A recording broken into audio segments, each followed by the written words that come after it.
If the Terminator could come back in time, couldn't they bring weapons if they just wrapped them in human flesh? Why is it that the Joker wanted to kill Batman? Things we watch, things that watch us, things we hear, things that are listening, the make-believe, the real, and where they intersect. Join me as I offer zero answers, give no advice, and really not much more than maybe a little bit of entertainment. Please, or my mom will call you. Grab a seat. This is The Screening of Life. And what the hell did happen to the Brady's dog?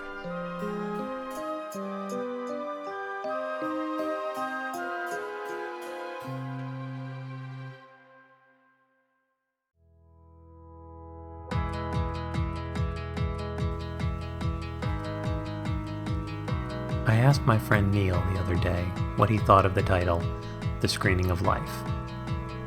He said that it was immediately catchy. He might have even said right out of the gate, which is one example of how Neil speaks.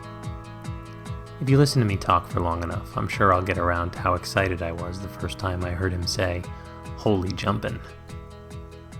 Perhaps a bit unsatisfied with what was a perfectly fine compliment, I pressed a little further.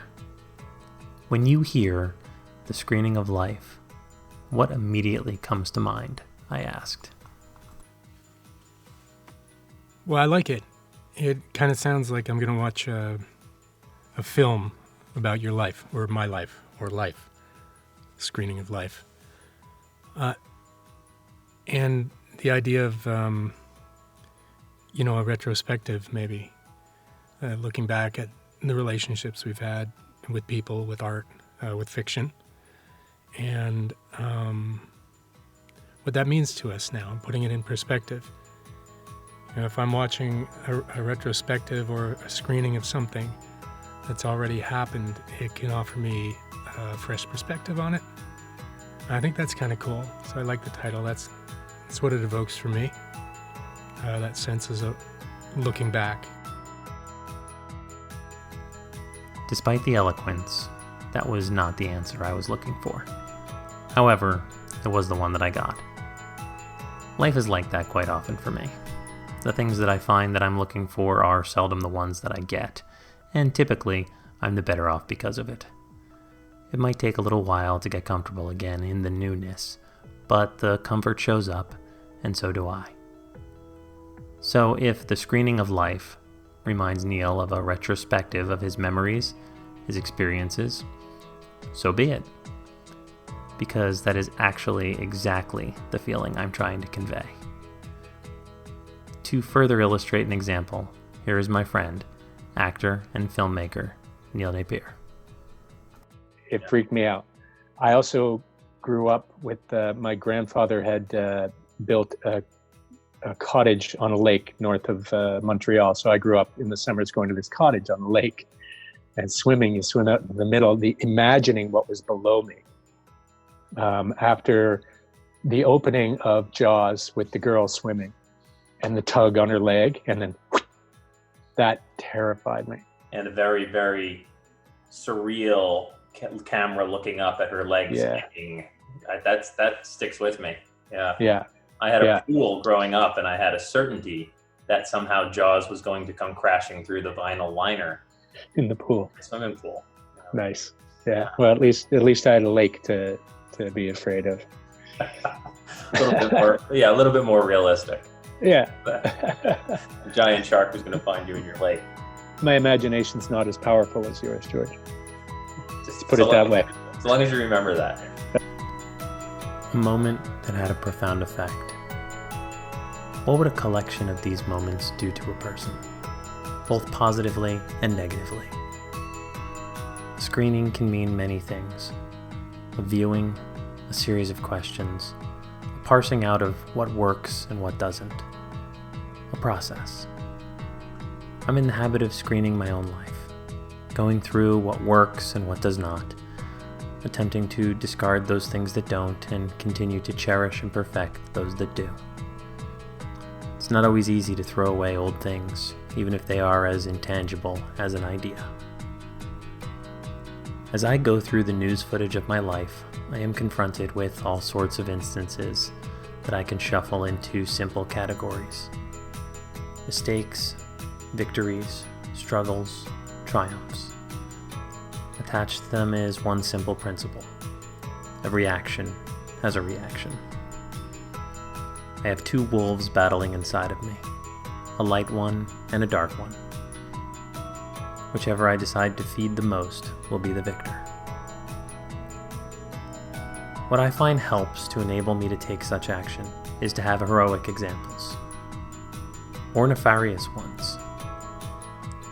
A consistent balance of what to do and what not to do. There is a simple set of principles that I attempt to adhere to. A friend of mine calls it the good guy list. Basically, you take any heroic archetype that you can think of and you'll find that they are operating under simple concepts such as courage, honesty, faith, love, service, justice, and the like.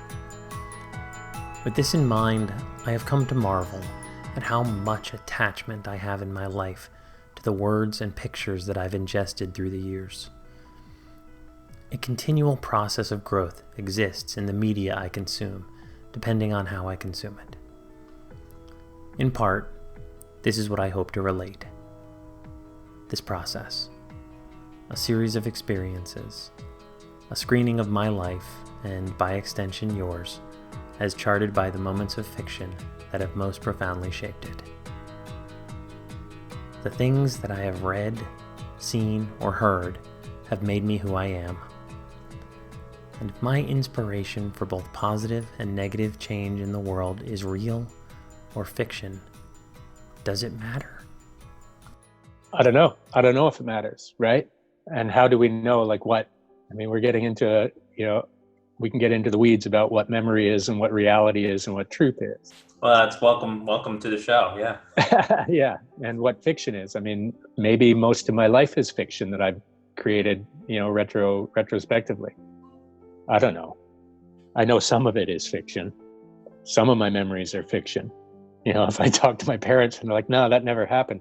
I'm like, oh, okay.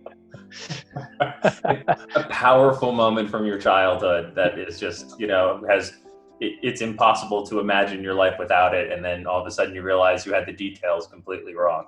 Never happened. Never happened. Yeah. And, I don't know if it matters, man. Because my memory of the impact at the time is powerful. And I think it's in some way informed who I am. It's informed my life in some way. So it's real either way.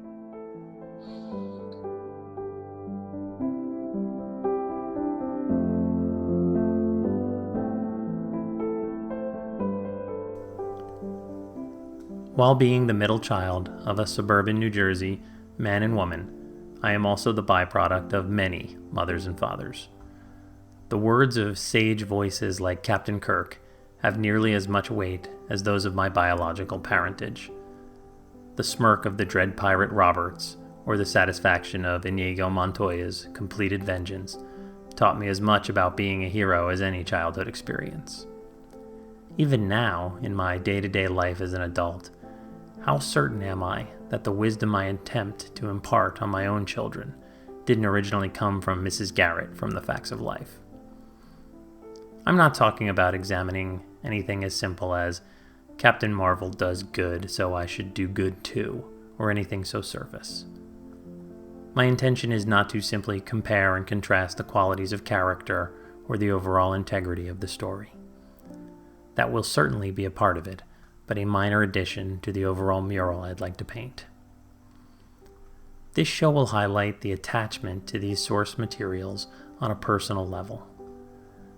The feelings that are involved in seeing someone like Aang from Avatar grow into himself. The triumph at Thanos finally being bested over the stretch of 10 years worth of movies. Superman catching the falling helicopter. Bill Murray getting slimed. The fear and regret at seeing something horrific like the death of a beloved character. The joy that is elicited in seeing the good guy get the girl. The song that you can't quite get out of your head. the one that reminds you of her. It's the connection to these moments that will be the bread and butter of this process. And who doesn't love bread and butter? I do like bread and butter. I haven't had just bread and butter in a long time. But my mother used to make bread all the time, and she made this Black Russian bread, and there was nothing better than just a slice of Black Russian bread with just a little too much butter. I also used to toast and butter.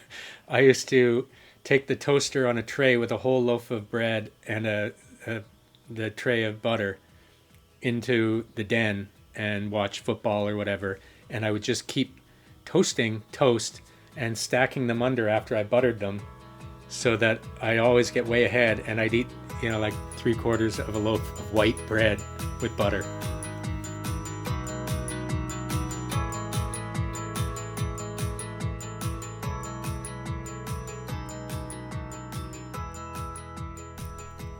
When I was 13 years old, I had convinced myself that I could train and fight crime in my small, northeastern suburban New Jersey town. That I'd be a regular fixture on the rooftop of our local church and evildoers would fear me. Now, this was likely spun off a resentment I had with a local bully.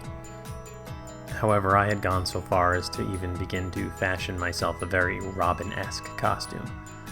I was certain this was my destiny. I was going to be the Bergen County Masked Avenger. I never actually did any of that. The action was lacking, but the inspiration was there. It wasn't my time to be of service quite yet, but I'll get to that later. However, the seed for an idea was planted. That both monumental and personal change are entirely possible so long as the action is not lacking.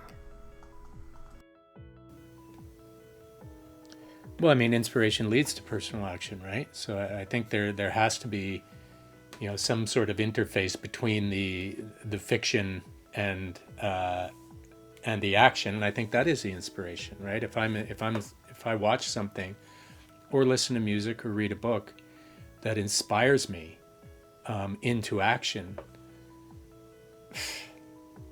I think there's something magical about that. But there is a catalyst that is the kind of Venn diagram of the fiction and my own personal reality, right? And where it touches me and resonates within me, that inspires that action. I don't know if that makes sense. Not only in kind of big sociological shifts, as in with Spike Lee's films and etc., but an easy example from my life is Big Night with Stanley Tucci and Tony Shalhoub, and at the end, it's just a scene with the two brothers in the kitchen. And Stanley Tucci makes little omelet eggs, and they sit and they share it in silence after the whole conflict, everything that's gone on in the movie. And it's just this beautiful silent moment between these brothers.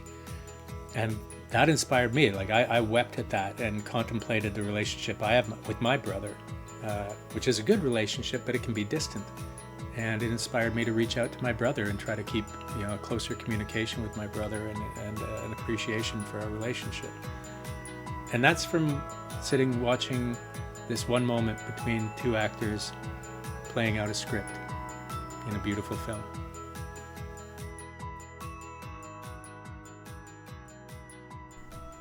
Moments on screen that can inspire an action of love, which can in turn inspire more love throughout the world. How do we decide what it is that we take in? How much of it is conscious decision versus what we were brought up with? Our chemical makeup versus our generational and cultural tastes? The way I see it, at first, fiction was thrust upon me. This was in simple forms. It was the books my parents read to me. It was the cartoons that I was allowed to watch. Eventually, that became the shows I sat out on my own. The movies and books that my family deemed important enough to actually force their child to see. It's an amazing concept when you take a step back and look at it. A mother passes on the heroes she has in her life to her children. A father sits and reads Lord of the Rings to his son, and another generation believes that with perseverance, evil can be destroyed. These initial concepts become the mortar and sand in a powerful cement. My foundation is set, partially learned, partially indoctrinated. Upon that rock, I shall build my church. The strands are all there. What was G.I. Joe now becomes the movie Aliens and a love for science fiction action. He-Man becomes an enjoyment for superhero comics. The bright seems to follow the bright. The darker, more obscure and subversive builds upon itself also. Therefore, things like Fraggle Rock or The Secret of Nim become a fascination with those twisted faces and words that I don't quite understand but wish to seek out. A love of fear and being controllably scared is born in the child. Example upon example. Three's Company turns into Seinfeld, into Arrested Development. Transformers the movie warps into heavy metal. Dark Crystal eventually into Night of the Living Dead. Amid it all, a person is taking shape. But how much is that person inspiring the fiction versus the fiction inspiring the person? In preparation for this show, I found myself wondering about those moments in my life, the ones that I can actually trace back to some level of artistic inspiration and intervention. Those iconic moments that actually put my life on a new course, and how abundant they were. Once again, I reached out to my friend Neil to help me illustrate my point with examples from his own experience. Some piece of fiction has inspired me, and it's changed me in some way, even on a cellular level. I go out into the world, I go buy a coffee, and I ask the barista how he or she's doing. How's your day? And they're like, oh, thank you. Nobody's asked me that today. You know, and then what does that person take? It's just a little bit of joy that gets passed along, I think. My experience with fiction, whether it's television, films, books, music was a big part of my fictional world growing up, imagistically. You know, listening to The Doors and the whole mythology of Jim Morrison, a lot of which was a fiction. Do you know what I mean? But I hung on to that. Now I live in LA, and I'm still blown away when I go and I take my motorcycle up to Mulholland or down through Laurel Canyon. And I remember reading No One Here Gets Out Alive, and this other book about some guy wrote who partied with Morrison for one night, you know, and it was probably all fiction, but I have this whole rich tapestry of a world of LA in the late 60s that really informs why I'm here. I remember when I first visited LA, and I ended up, you know, like midnight or something up at the Hollywood Bowl overlook on Mulholland, and seeing that the 101 with all the lights on it, and hearing Jim Morrison, you know, the snake is long, you know, he's talking about, I think, you know, these Hollywood freeways and these LA freeways, you know, and I remember going, I'm going to be back here. I'm going to be back. And that was in 2011. And in 2015, I moved here. So yeah, that art and that fiction inspired some deep change in my life.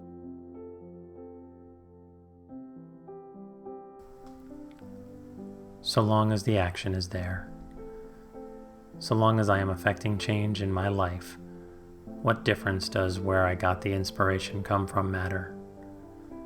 And that change, that action, ripples out in ways that I can never fully understand. The mere concern of whether fiction is a viable source of growth is to discount the huge impact that mythology and religion have had on humanity. Neo from The Matrix, Mr. Carpenter from The Day the Earth Stood Still, Jesus Christ from the New Testament. All effective motivators for goodness, but only if the willingness is there. Let us dive into those experiences, those treasures.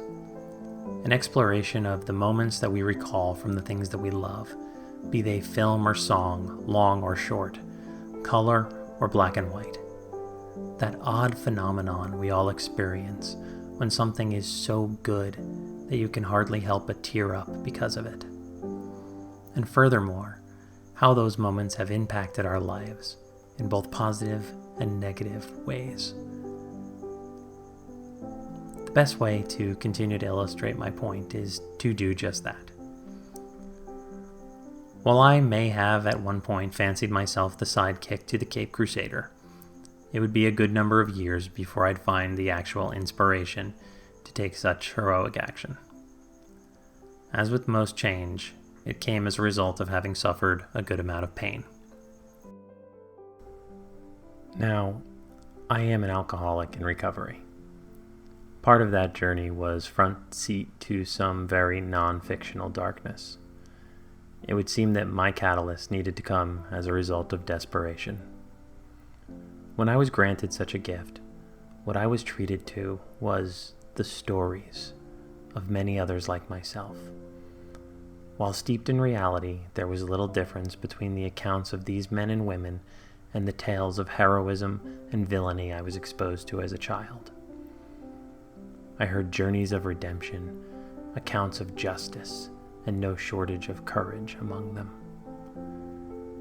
To this day, I am honored to receive the stories of these like-minded folk, in addition to the stories that I decide to expose myself to. I attempt to stay present in a solution that includes feeding my mind, my body, and my spirit with a healthy mix of fiction and nonfiction. Tales of recovery from ailments both real and imagined. The journey of heroes is where I like to live, and I am very much enjoying my life. I asked Neil if he was enjoying his life right now too.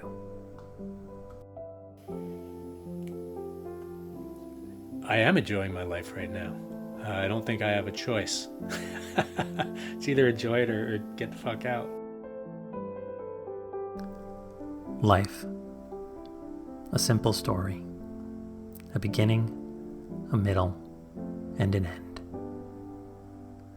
A hero rises, falls, learns something he didn't know before, and rises again. I'd invite you to take part with me in the screening of life. For I believe that now, more than ever, an accounting of inspiration seems vital. There are a lot of things I miss right now in the world as it is. I also have faith and hope that we'll get back to it. It's a tough time, man. Like what's going on politically, what's going on economically, what's going on socially, health-wise. It's a really challenging time for a lot of people. It's a challenging time for me, but man, I got good friends. I got brothers like you that keep me sane, and I got my wife, and I've got friends, and I've got fiction, right? And it's really needed right now. Not as an escape, but as ballast, right? Like I don't escape into a book now. I don't escape into editing a short film or playing guitar, but it is ballast. There's a lot of challenge, there's a lot of tension, there's a lot of stress in the world. None of my indulgence in fiction or in music or in the arts makes that go away, but it works as ballast for me. So I can kind of keep an even keel, to extend the metaphor, through it. Do you know what I mean?